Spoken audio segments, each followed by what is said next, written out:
கோவை கவுண்டம்பாளையத்தில் 11 ஆண்டுகளாக வளர்த்த செல்ல நாயை இழந்த குடும்பத்தினர். தனியார் விலங்குகள் நல மருத்துவமனை மீது காவல் நிலையத்தில் புகார். நடந்தது என்ன?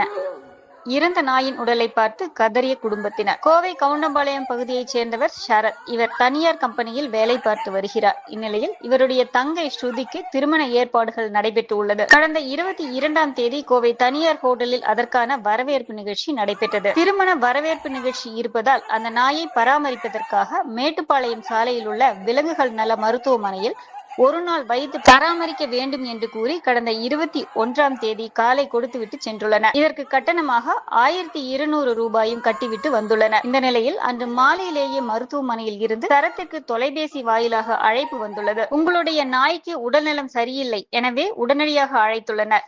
இதனைத் தொடர்ந்து தனது தாய் தந்தையுடன் அவசரமாக சரத் மருத்துவமனைக்கு புறப்பட்டு சென்றுள்ளார். அப்பொழுது அங்கு அவருடைய நாய் இறந்து கிடந்தது. இதனால் அதிர்ச்சியடைந்த சரத் மற்றும் அவருடைய பெற்றோர்கள் மருத்துவமனை நிர்வாகத்தினரிடம் வாக்குவாதத்தில் ஈடுபட்டுள்ளனர். அதற்கு அவர்கள் சரிவர பதில் அளிக்கவில்லை என தெரிகிறது. இந்த நிலையில் ஷரத் இது குறித்து சாய்பாபா காலனி காவல் நிலைய போலீசாரிடம் புகார் அளித்துள்ளார். போலீசார் புகாரின் பேரில் CSR போட்டு விசாரணை தொடங்கி உள்ளனர். இந்நிலையில் மருத்துவமனை சென்று தனது வளர்ப்பு செல்லப்பிராணியை பார்த்து குடும்பத்தினர் கதறி அழுத வீடியோ காட்சிகள் தற்பொழுது சமூக வலைதளங்களில் பரவி வைரலாகி வருகிறது.